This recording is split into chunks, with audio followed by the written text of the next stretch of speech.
Welcome to the Tom Style Show. Thank you so much for joining us. We really appreciate the support, folks. Wow, today we're super honored. This is a huge honor to have Sato with us. He is the founder of Ahura AI. Ahura AI, he co-founded Ahura, and it's a learning management platform. He's going to talk about it. He's bringing AI everywhere. He goes to Davos, he brings AI, he's talking on the streets, and I'm like, Davos? These are all billionaires? What is he doing there? And then he goes to Africa, he's helping 30,000 people over there. Man, this man is changing the world using AI and bringing the vision. We're super honored to have him. Alex, welcome to the show. Thank you so very much, Tom. Yeah, Alex, first, we're going to get to your background, but first, tell us a little bit about this Ahura AI. This has been viral. What is this?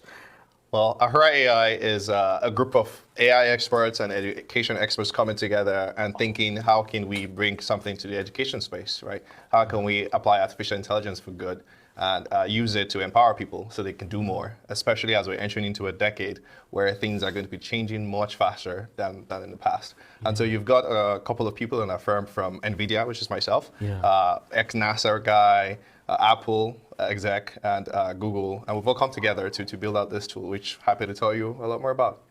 Wow, man! So your profiles that you guys, are you still with NVIDIA? And I have left NVIDIA now. Oh, you left, man! So you're fully dedicating your life, from NVIDIA to Ahura AI, and then you have another co-founder, Bryan Talebi. Wow, Bryan Talebi. When I heard Bryan Talebi, it reminded me of the Elon Musk journalist Matt Taibbi. Okay, I was like, wow, that's a very match.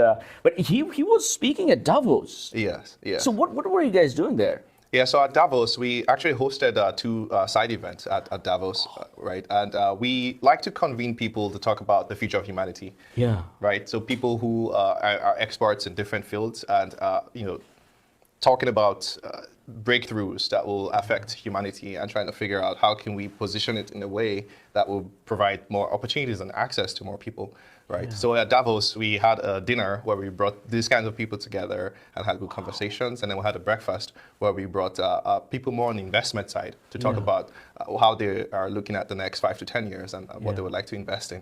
So those were pretty interesting gatherings. Wow, man, this is you guys got to be checking that out because but is it limited to very VIP guests or you can allow other people?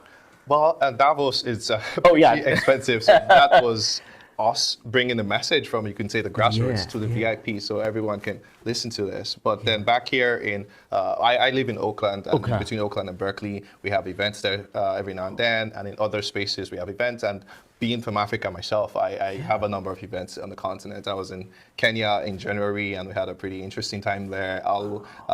Things going well, I'll be in Senegal in May, and that should be pretty interesting as well. Yeah. Wow, man, this is amazing. And you were from Benin City in Nigeria. Yes. Wow, so man, and from there you went to Colombia. You were all over the place. New York City, Goldman Sachs, the NVIDIA. We got to get to your background, and then we'll come back to Ahura. Yes. So tell us a little bit about your background growing up, and I love that you know all that information. You do your work really well, so that is fantastic. Thank you. Yes, so Benin City is a secondary city in Nigeria, roughly around 2 million people now, but one with a very, very strong history, right? So back in the 1400s, like 1450, it was one of the most important, what would you say, civilizations in the world, right? It had straight streets with street lamps. It had the Great Walls of Benin, which are 5 times the size of the current Great Walls of China. This is information that the world doesn't know about, right? So growing up as a child, I got to hear about that history and also hear about the walls getting broken down by bombs when colonization started. And so I had this dream the whole time that, you know what, I'll make money one day and I'll rebuild those walls. And so I had that mission in my heart. But things really did change when I was around, let's say 14, when a teacher took special interest in me and helped me get through math and physics. After that teacher, there was a lady who had found me somewhere and just kind of put me through, right? And so then you had a kid in a secondary city in Nigeria being nurtured and guided by this woman to get a scholarship at Columbia University in New York. Oh, so that was life changing, right? I was the first to do that from my high school, and after me, people started to do that. And so they just needed to see one person do it. And since then, I've been on this mission to be that woman to other people, where I find people who are in spaces where there's usually no access to opportunity and empower them so they can touch the star. Oh man, wow. They must have seen something insane in you that's just so you are very good with math and physics. Yes. And you're an electrical engineer as well. Yeah. Okay, so I think they have like so you came to Colombia. Now from Benin City, I have friends from Nigeria, a very close friend of mine from Kenya, so I have I know now, but back in the days I didn't know much, right? So, as an international student, right here in Colombia, in New York City, how was that experience like? It could have gone many different ways for different people. In fact, I'll tell you one story. It was day 3. They put us on a bus and take us up to the Bronx. It was Bed Bath & Beyond to go buy supplies like bed sheets and whatnot. I started talking to this Chinese guy, and both of us barely strong English, and we're making this friendship, and we just keep talking throughout in the Bed Bath & Beyond. And by the time we look up, the bus has left us. Now, that was crazy. Okay, you've got this African and this Chinese guy in the Bronx, no idea how to get back to campus. And we go to the subway and we see uptown, downtown. Where do we go? With our bags of pillows.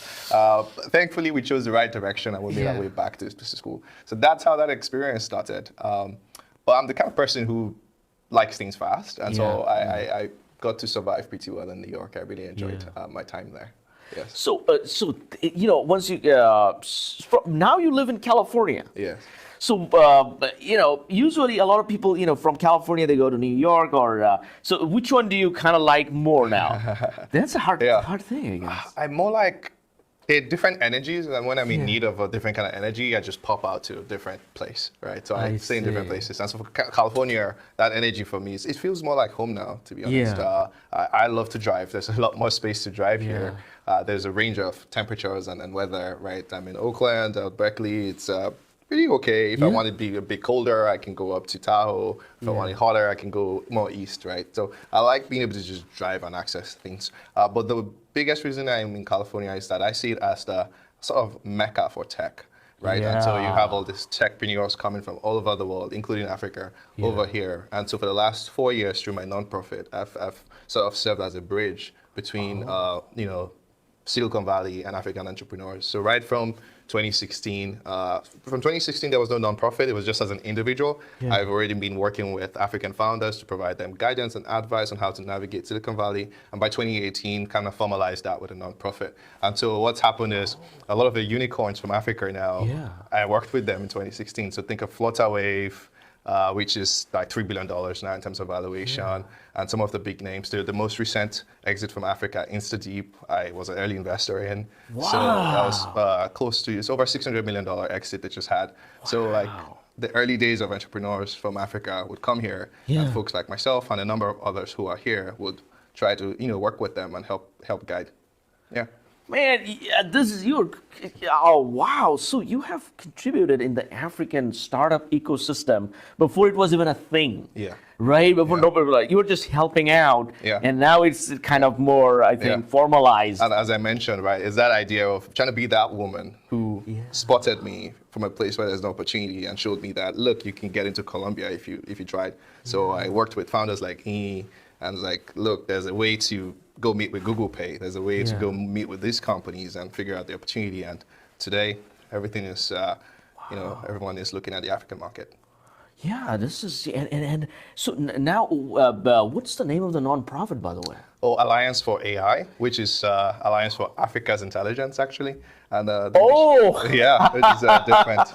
That's why I heard somewhere Alliance for Africa, and then it became Alliance for AI. I was kind of thinking, okay, now it makes sense. Alliance for Africa's Intelligence. Yes. Wow. So Alliance for AI. So you're still running that nonprofit. Yeah, the nonprofit is where I'm on the board, and then there's now a team mostly in East Africa that drives that. The mission of that is to ensure Africans and also other people around the world don't get left behind in tech revolutions, because this decade is going to be about tech revolutions. There's going to be so much change, and how do you help people keep up with that change when governments are not designed to move very quickly, and so are education institutions, and so they have to take their 5 to 10 years to change. But we can't survive that way. So how can we do things like create AI clubs or create AI influencers? Like AI is a big thing now, right? So next time it's going to be Web3 or 3D printing.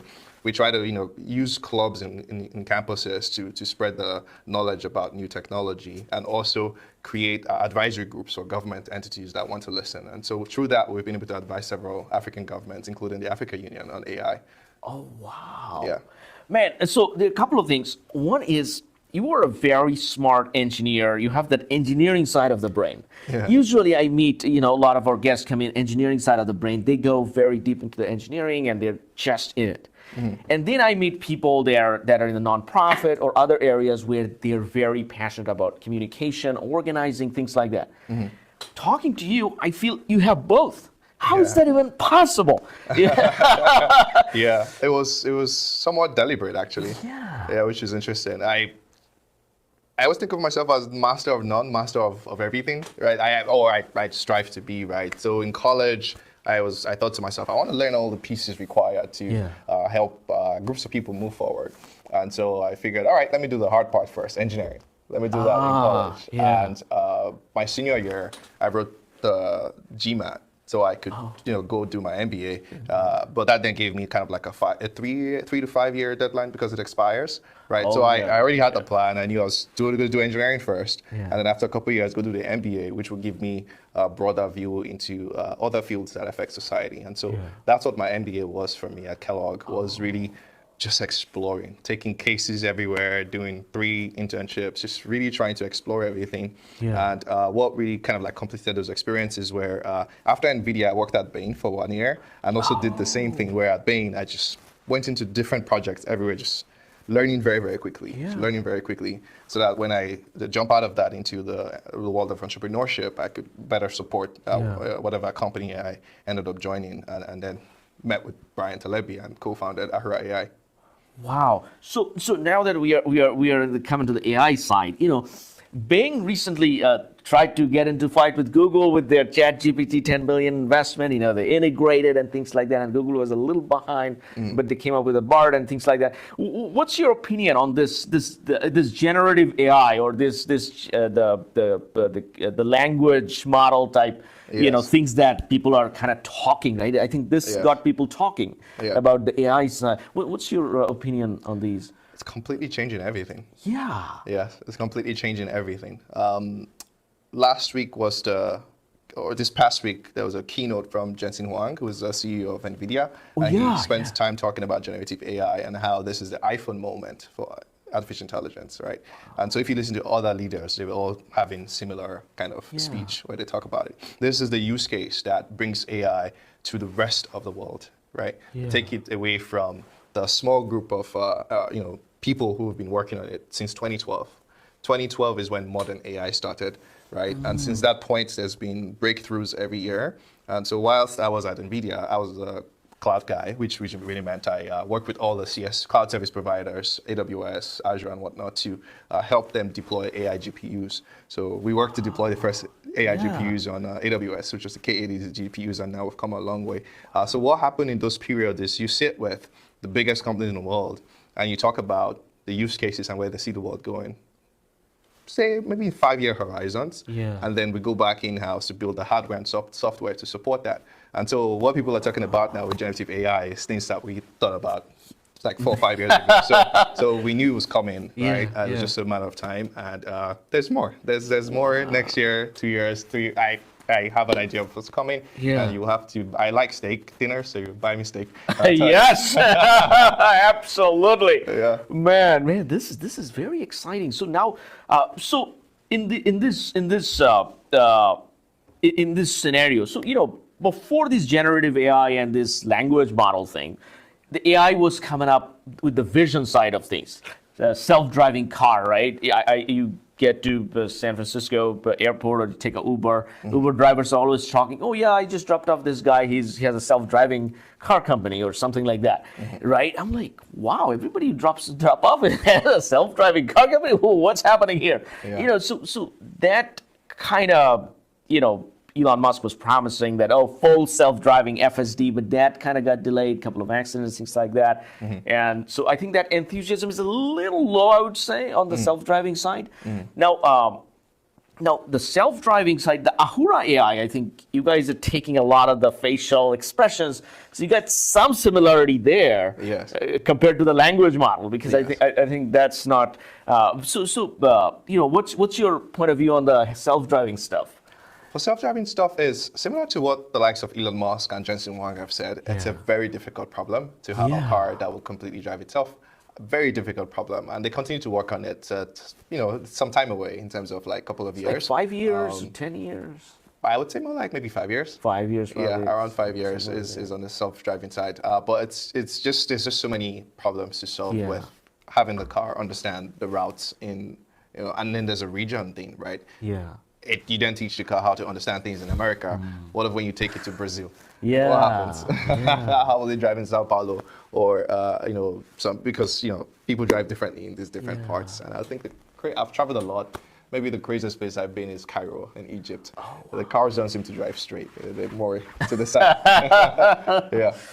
Wow. Okay. Yeah. Okay. So now let's come back to Ahura AI. Yeah. So you are solving the learning management, like the LMS or learning experience platform, whatever you call it. So how does this work? Yes. It's very interesting that the world is now coming to a place where they're starting to see these things that we were dreaming about 2-3 years ago, right? So for example, Bill Gates just last week, literally on his LinkedIn, if you check, he just describes exactly what we do, and he's like, "This is where the world is going. This is what's going to happen." I'm like, "Goodness, you're describing our stuff." So we're gonna get more competition now because Bill Gates is describing people start copying. And then 6 months ago, Josh Besson, who is the #1 voice in HR tech and learning tech, he also described what we're trying to do, like six months ago. So what he came to the realization is that for the past couple, they've just been trying to shove content at people, right? Be them employees or students, right? You have the LMS platform that's got all this content, and then you want more content, you go to a content provider like LinkedIn Learning, and then you had a group of technologies called LXPs, Learning Experience Platforms, which made the content less top-down and more bottom-up and more interactive. More like it's not just your HR that's telling you what to study now. You have the people deciding what they want to study and they contribute content. So it made it a lot more dynamic, but still, engagement of those platforms is still ultra low, on average less than 20%. I mean, ask yourself or anyone listening, if you have access to LinkedIn Learning or Udemy in your company, have you used it in the last month? The answer is probably no, because only around 20% of people use it. Yeah. And these platforms are not cheap. They cost over $200 a seat per month. So it's a waste of money, but companies are doing it because that's all they have access to.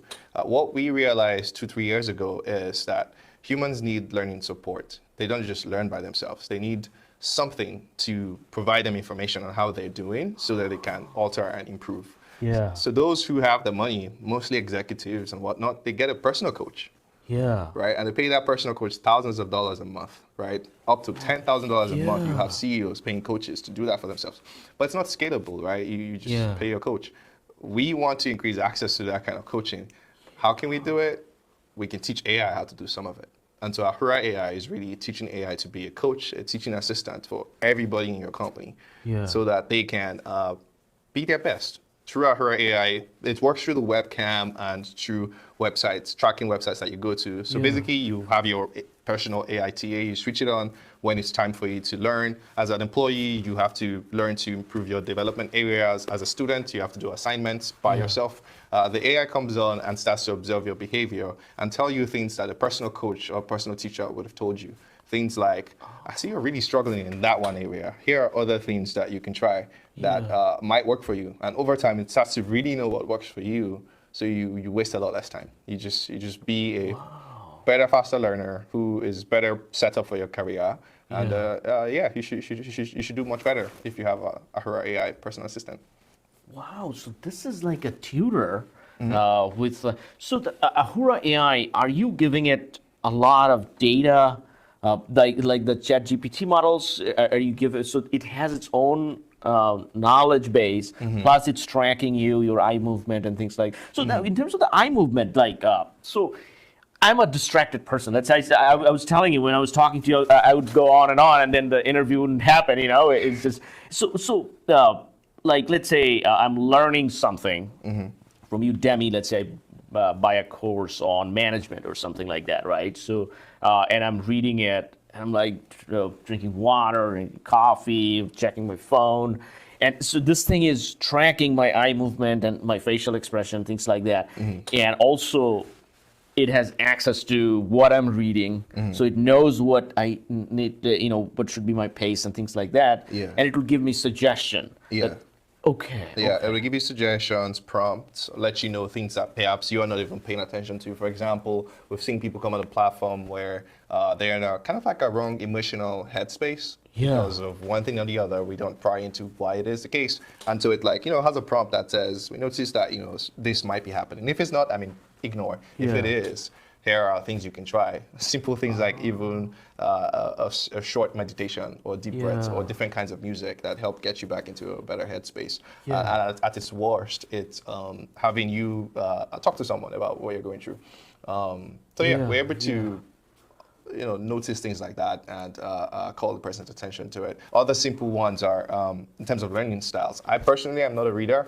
I don't like to read long form stuff. And so if I'm sent long form material, I procrastinate. I push it out 3 days, 7 days. But if I get an audio or video, I'll listen to it immediately. And so now with Ahura AI, you're able to, this is a feature we're trying to improve actually, where, it's very simple AI. We're just making AI work for people, right? Instead of just be on the street, is that you get a long form article, you just transfer it to audio and you listen to it. So that way you don't procrastinate and you do better. Oh, man. Yeah. I'll tell you a personal story. Decades ago when I went to college, and I had finals and, especially the papers, when you have to write a paper for English class or some kind of linguistic stuff, right, or history or things like that. I was procrastination to the fullest. And so what I did is I was like, okay, finals are coming up. And I don't know, I never got diagnosed, but I might have ADHD or severe form of ADHD. So I hired somebody from Fiverr.com. I think that time Fiverr just opened up one website. I think it was crappy something. And hired a person. She used to live in Jamaica and she was immigrating or something like that. She had time. Her job was to watch me on the phone to see if I'm distracted, to tell me that, hey, Tom, you got to study. That was her job. That was her job. Incredible. I paid her $5 a day. That's all the money I had out of my food and everything. I'm like, okay, this is worth the investment. Because some people say, why don't you go study in a group? I go in a group, I'm just talking, and then I study absolutely nothing when others probably figured things out. And I come back home thinking that when I go home, I'll figure it out. And then when I'm at home, I'm like, oh, I need to go to the group. It never happened. And these are a long time ago. So decades later, you got the Ahura AI. Yes, doing what you decided to figure out for yourself. Oh my God. Yes. This is wow. Yes. And your Ahura AI has so much more intelligence because it has knowledge of other learners, how other people are coping up with the situation. So it can say, hey, Tom, looks like you might have this problem, so let's do it this way. Instead of a generic solution, you should try that, So it's true personalized learning. We think of it as one-on-one learning at scale. Right. And if this continues to progress the way we see it, we think by 2030, everyone who's learning online should have a AITA. AITA. And Ahura is the first one. Wow. And hopefully the biggest one by 2030. Yes. So we're talking about billions of people using AITA to help them keep up with the pace of change. Pace of change is going to accelerate and get faster. And to save your job and relevance, you have to pick up the new skills. You have to keep up with skills. Now, in terms of use cases, so with Ahura, are you very focused, okay, these are the websites you can only learn from using Ahura. If you're learning from YouTube, we don't help you. Is that the case, or? Not at all. Not at all. Yeah. So that was also one of our key innovations is being content agnostic, where you can go anywhere on the web, and Ahura will be able to process the page and understand what's there and how that page relates to what you're supposed to be learning. Right. And then the analysis of your video, which is happening on your computer, by the way, is it doesn't matter what you're studying. Your face is your face. Are you Yeah. interested? Are you passionate? Or are you showing that, are you demonstrating that you would rather be somewhere else? Yeah. We're able to read that. Okay, so content agnostic. So far, I'm really convinced. I'm sold. Yeah. Now, the next thing we gotta figure out in terms of the privacy issue. Yeah. Like, how much of my facial movement, whatever I'm wearing, what I'm doing at home Yeah. while watching YouTube and some learning, how much of that you're collecting and things Yeah. like that? How do you Yeah, think of it's it? key to mention two things. One of them is that our company is made of a group of people who left very serious positions to form a company because of ethics, privacy, and responsible use of technology. Yeah. Right. So Yeah. I left NVIDIA, where I was the president of Black NVIDIA Network, and we helped draft the ethical framework for NVIDIA. Right. Yeah. After doing that for the company, I left Dekai, who's our CTO. He was also on Google's the 8 people they brought together in the first ethics group for Google. He was on that, and now he advises the European Commission on ethical AI. I advise African Commission on ethical AI, and we do the Future of Humanity Summit. So we are people. We are your people when it comes to privacy and ethics. So we help define the rules for that thing, and Ahura AI is supposed to be our example of how to run an ethical, responsible company. So that's where we're coming from. And in terms of so we have that conversation very often as a team. It is a difficult thing to do. But some approaches that we've come up with are, for example, the video analytics. We chose to use a Chrome extension so that is on your computer, and it does the analysis on your computer. So your video doesn't need to be sent to our server, AWS and Google Clouds, all the servers that we use. It doesn't need to be sent to the server. The analytics happens on your computer. So, it's your data. It's not going to get seen or used by anyone else. So that part was key. The other very key piece is making sure our team is diverse. So we're having perspectives coming from different parts of the world, right? If you looked at our executive team, you'll find people from everywhere. So we've got an Asian lady, a Brazilian lady, a white lady. You've got me from Africa. You've got the guy from Hong Kong. You've got a guy from Iran, and our interns too. So it's very deliberate to bring people from different parts of the world, so that as we design, they are thinking of people where they're from, and they're bringing their perspectives to the table. So we design the tool in ways that won't leave people behind. Okay. So the other thing is, as a person, let's say I go to ahuraai.com or ahura.ai, and can I just sign up? And how much would that cost? Yes, so that wasn't the typical approach. Typical approach was a company or a school with B2B. They would order a basket of licenses and offer it to their people. So companies do it as education benefit because they really care about their people. They recognize that you have to show them you care about them, help them improve their skills so they can do well in their career, and it increases retention. Right, retention rates go up when you show your people you care. So you offer them education benefits. For schools, they have this as an option for students, right? Typically, the top performers always want a tool. So the top performers step up and use Ahura AI. Folks who also self-identify that, okay, I get distracted a lot. A tool like this could help me. They step up and use Ahura AI as well, right? And so those are the kind of organizations who pay for it, and then their people get access. But recently, we started with like ChatGPT 3, making everybody interested in AI. We started to get more individuals interested in this stuff. And so we're figuring out a kind of B2C strategy. As of now, we've kind of like opened up kind of access so like people can come in and play with it, so we can actually see what they want to do with it. So people can go to ahura.ai and sign up and start to play with the tool, as it is right now. And as they play with it some more, we figure out how we want to make improvements to the platform to fit the customers. And so, if you go play with it and you find something wrong, please share feedback, as we would. But thinking of ways we can serve the general populace and not just a few companies and schools that are paying for it. No, this is incredible, because as an organization, when you're looking at it for your employees and especially schools, if they can have AITAs, that just changes the game to so many extent. And Yes. Because the potentials are unlimited because the professors usually give the answers to the TAs, and the TA, in this case, you have the AITA. If the professor can give the answers, and the AITA can wait and see how much you struggled with that problem and where you are, and then give you a little tip when you reach that point. There could be so many things you can do, and the thing is unlimited. Now, so okay, we talked enough about Ahura, and man, this is something. This is life changing. We talked about your nonprofit Alliance for AI, and I heard your during the pandemic you had a podcast, Black Genius. Okay. Yes. Right. So I think you helped them to get the name. Yeah. Yeah, that's funny. Wow, that's incredible, man. So what else are you doing, or you're only AI man or nothing else, just AI? Oh my goodness. Well, AI is just a technology that gets applied to different spaces, and as people are starting to learn, AI is going to be part of everything. Yeah. So everybody's going to need to be AI people, right? It's just that I've been talking about AI since 2017.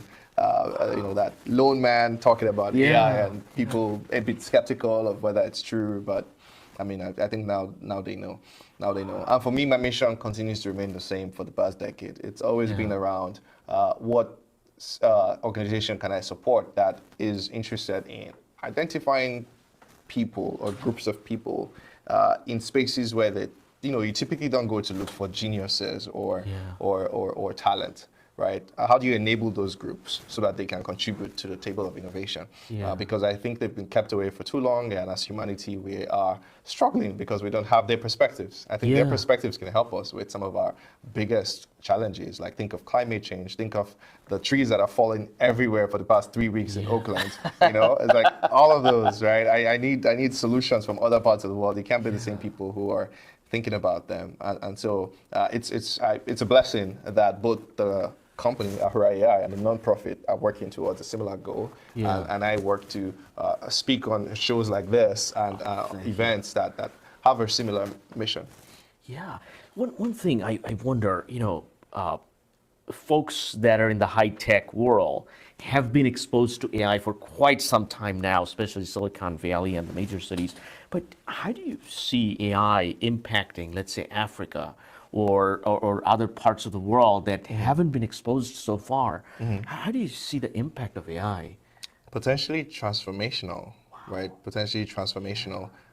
At South by Southwest about a week ago, I was asked what jobs will get affected by AI. People like to not even say affected by AI. They say, what jobs will AI take away? And we're going to lose jobs. I've never thought of it as losing jobs. So I don't think we're like, that's not the main thing that's happening. The main thing that's happening is jobs are going to change. Jobs are going to change. And for knowledge workers, my answer, which I'm still working on, is that every job, every good knowledge job is going to change. Wow. That's what I think. I think 80% of every job is going to change because as a knowledge worker, a lot of the things you do are about you thinking about the last 5 to 10 to 20 years of history and answering a question. Right. And you become senior. As you become more senior, you have more history, and so you can answer questions. Right. Those questions can now be answered by a large language model, a ChatGPT-3 or a different tool. They can now be answered by those tools. Right. And so you should now use those tools to answer those questions. And then the remaining 20% of your time is when I think you're faced with like new challenges that have not been thought about before. That's where you now spend more of your time, in that 20%. Right. So that's where I think how the work world is going to change, is that people will be using these tools to shorten projects that would questions that would take you 2 to 3 weeks of research by your intern or by someone to answer, gets answered in 1 second now, right? Wow. And so really, if you're not using one of these tools, know that someone else is moving 20 times faster than you, right? And if you keep doing that, I mean, I can't be sure about your job. You would just be too slow.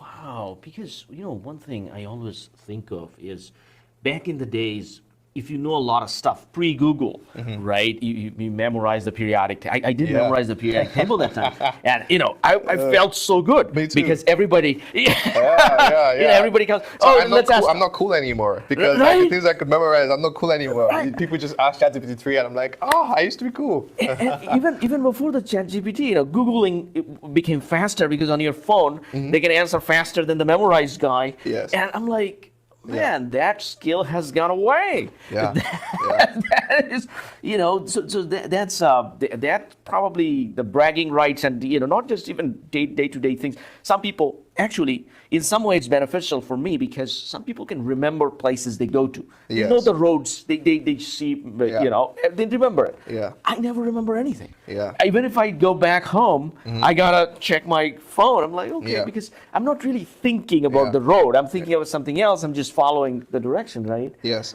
You're about to hit on a very strong point. Yeah. Yeah. Where I see your point going is almost like for the very first time, the people with the biggest threat are the people that used to be called the smartest. Yeah. The smartest people are facing the biggest threat with generative AI because before there were things that no one else had access to. It's just the guy or the woman who could memorize stuff. Yeah. Right? No one had access to that.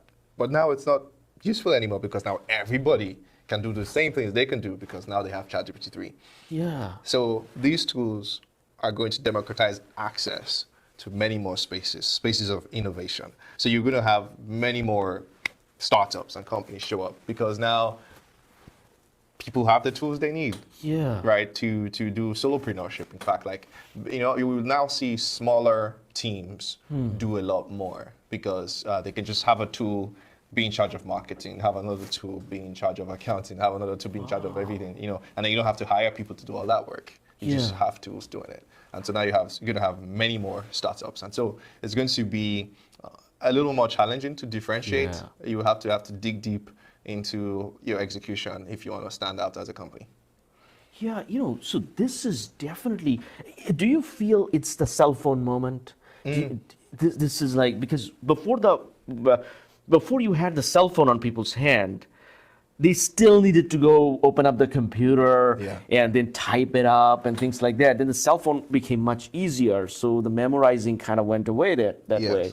And then and now with the ChatGPT, it's one step further, right? Yeah. Wow. So the way it's a very interesting world that you live in the AI, and how you are bringing these things to everybody. Yeah. And so. What do you want to see? Let's say, think of it in 5 to 10 years. What do you want to see people bonding with AI, using it a lot more, and kind of working hand in hand? Or do you want to see people changing the way of their thinking and the way they perceive something? Because anytime something new comes out, I'm good with my flip phone. It was cool, to open up the flip phone. I'm like, I don't want this iPhone and all that. But then, of course, like, no way, flip phone. I don't even know what that is. So it's like in the beginning we have the. We try not to accept, but then later on, it's inevitable. It's inevitable, right? Yeah. So how do you see about this AI and? It's actually less of what I want and more of what is happening. It's almost like I think of the calculator, right? I think over 95% of people today, when they need to do a math problem, they use a calculator for it. Right? Over 95% of people. So similarly with artificial intelligence. I think over 80% of people will start having to use AI to carry out tasks in the workplace. If they refuse, I'm not sure how protected their job is because they're going to be a lot slower than everyone else, so they have to do it. And so it's just going to go there, right? What I want to see change is now that AI is coming out of this small group of people and kind of crossing the chasm into everyone else, I think it's become a ton more important to follow one of my personal key principles of developing AI is really thinking about, one of the solutions is to have a domain expert in the team. This is no longer a technology that is about computer scientists, right? You need someone from the humanities on every AI team. You need someone with domain expertise. That's why at Ahura AI, we're not just AI experts. We have educators in our group, right? We have teachers who are part of our team, our product team. They're part of every meeting because we have to talk to them, right? To understand how first this AI works in education, and then we have to have the conversation of how does this affect society? Because these tools are going to affect every part of society. So we need to start having the teams includes these specialists to ensure that they don't build tools that will ruin more lives than it helps. That's one thing I want to see happen more. The second one is coming from where I come from. I come from Nigeria. I call myself a Pan-African. And I see innovation coming out of other parts of the world, right? And they are different and sometimes better. There needs to be a flow of technology from other parts of the world, like just a flow of technology. And that's a change that needs to happen. What's happening right now, for example, is you have representatives of governments from Africa. I've been part of some of these delegations coming from different African governments. They come to the US, they come to Silicon Valley, and they visit the large companies, Google, Facebook, and whatnot. And the dynamic is they come to, they call it tech exchange, but it's really they come to Google and Facebook to teach them what to take back to their countries, right? That's the mindset. Very wrong. It should be an exchange where they come in, they teach Google and Facebook something, and Google and Facebook teach them back.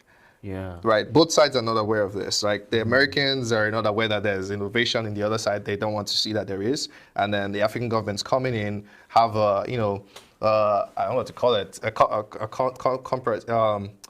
they're not looking at the innovation that's happening in their countries and how it can affect things here in the West. And to make it land, I can give a few examples. The most common example everyone now talks about is mobile money. Okay. Right. There's now articles and case studies. Now that it's big. We knew this stuff a long time ago, right? M-Pesa from Kenya. It was one of the first mobile money plays in the world, right? And so basically now from your phone you can send money to a person within less than 5 minutes, if not even 1 minute. But in America, when I want to pay my contractors, it's going to take at least a day, if not a couple of days. That's worse, right? So now let's fast forward to another technology that people are not aware of, the MRI, for example, right? When I needed to do an MRI for my knee, because I ended up tearing my ACL, you have to sit in that machine for over 40 minutes, right? Sit still, take a nap, or read a book. 40 minutes. And there are people who can't sit there, like kids, people who are older, people who have some conditions, they have to shake. So that is what's being used in America, and it's very expensive. In Kenya, to buy an MRI machine will cost, I like to tell this story, it'll cost 4 times the amount to build a clinic, right, to buy an MRI machine. So people don't have MRI machines in Kenya. And so how did it get solved? Entrepreneurs from a company I was advising 3-4 years ago, they built an AI technology where you put the phone on the back of a patient, it will pick up sound waves from the lungs and use that to recreate an image that a medical professional can look at, right?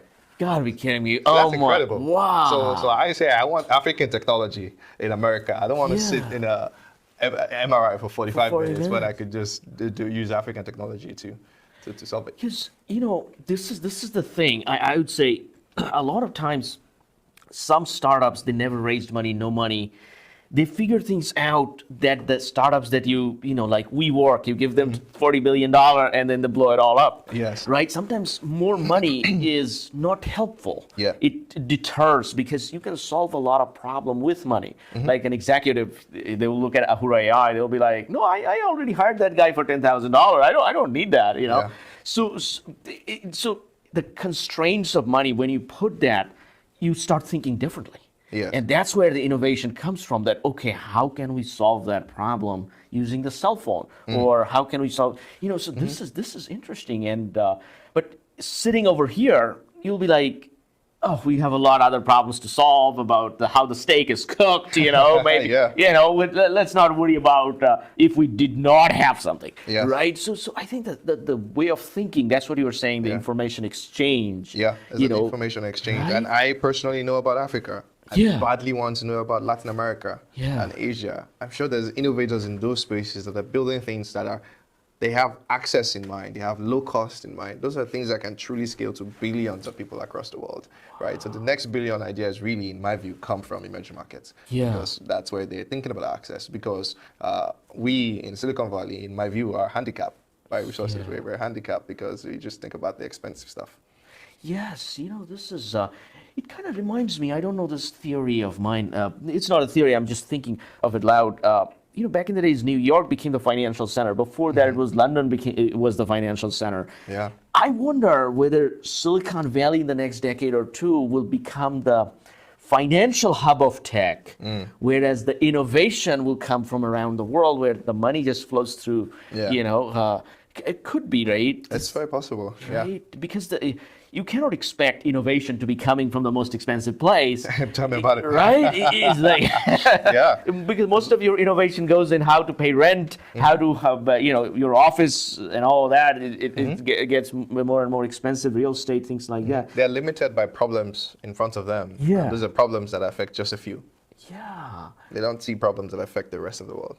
That's correct. This is, I think you're now with the AI, and you are in the middle of things that could possibly be something, man. I'm just so honored. Now, before we let you go, do you have anything you want to share with your customers, with your audience? Any message, or your fellow entrepreneurs? People that want to be you. They want to be the Alex Sato of tomorrow. They're watching. They're like, oh my God, I want to be him. Yeah. What's your message for them? Wow, that's a big one. It's just perhaps the biggest in my mind just continues to be just thinking about the velocity of change, how things are going to change so much faster, how ChatGPT 3 has enabled so many more tools. If you look at Twitter, there are a bunch of other tools that are just changing things. It's for me, it's scary. It's that, oh my God, there's so much change. How do you keep up? And so for people listening, it's that the most important skill set this decade is agility, flexibility, being able to learn and learn faster. Just keep up. Don't stay comfortable with what you've been doing for the last 5 years. Things are changing very, very quickly. And if you want to stay relevant for yourself, for your company, for your society, you have to keep learning about the new tool, right? And I would love for us to just create a learning community where we're just all learning together, and there will be multiple companies there. Ahura AI, this is our mission, is to be a tool that helps you learn 3 to 5 times faster, so you can keep up with speed of change, and you maintain that relevance for yourself and for your society. And so I encourage everyone to keep learning. I think I'll end with a quote that I started to say a couple of weeks. I was like, if you're not learning, you're not leading.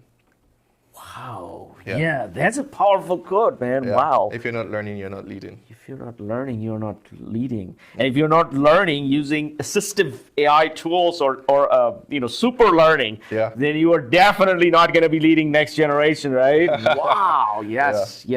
I love it. I love it, man. Alex, thank you so much. I really appreciate having you. Yes. We need to have you back, whenever you come back from Africa. Yes. And, whenever you guys have new features, new tools, come on over. We'll talk about it. Okay. And, we'll go get some steak dinner. Sounds good. Thank you very much. Enjoy the rest of your day. Thank you. Thank you. All right. Folks, please subscribe. Thank you very much.